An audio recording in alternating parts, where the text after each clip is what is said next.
In this video, we will discuss what is Access Control List or ACL, how they can be configured, and their permissions are evaluated. A user gets access to an object or data in ServiceNow only when the user meets all the permissions required by the matching ACL rule. Let's navigate to an existing ACL and see how it is configured.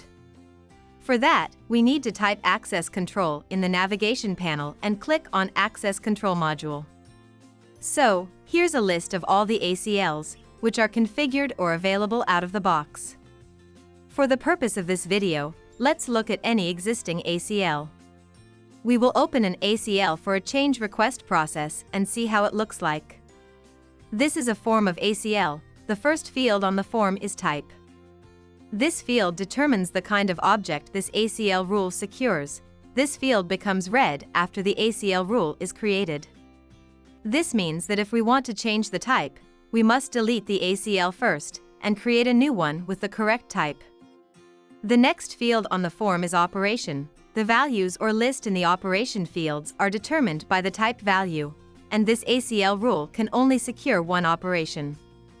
Here you can see that the type is a record and operation is create, and in case if we want to create multiple operations, we must create an ACL rule for each one.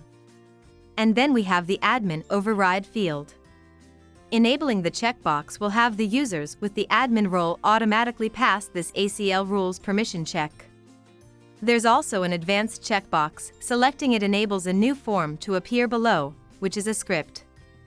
Enabling this checkbox or this field is used to write the advanced ACLs. Then we have the name field. The name of the object to be secured, either the record name or the table and field names, must be entered here. The more specific the name, the more specific the ACL rule. We can also use wildcard characters here in place of a record table or a field name to select all the objects that match a record type, or all the tables or fields. And then we have the description field here. Here we can enter the description of the object to the permission this ACL secures. Moving down, we have the requires role field. We can select multiple roles here, and this field can also be used to list down all the roles a user must have to access the object.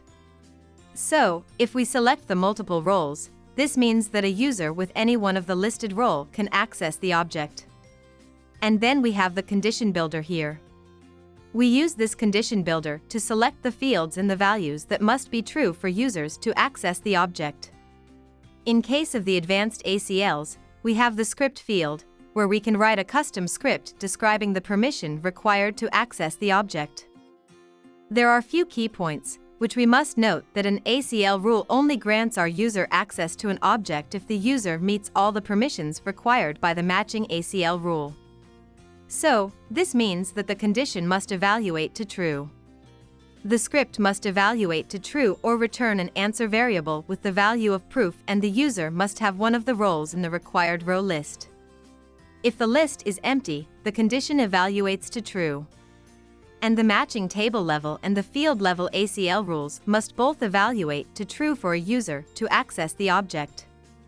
Now, let's move on and understand how the system evaluates the permissions. It all starts when the user requests access to an object. The first step that the system does is to find the ACL rules, which matches the object. In case there are no matches found, then the system grants user access to the object. However, in case when the system finds an ACL rule, then it evaluates all the matching ACL rules. The first step is whether the user has one of the required roles or not. If that's true, then it matches the condition mentioned in each of the ACL rules. If the response to the condition is true, then the system checks whether the script returns true or not. If the response to all these three questions is true, then the system moves ahead and grants user access to the object.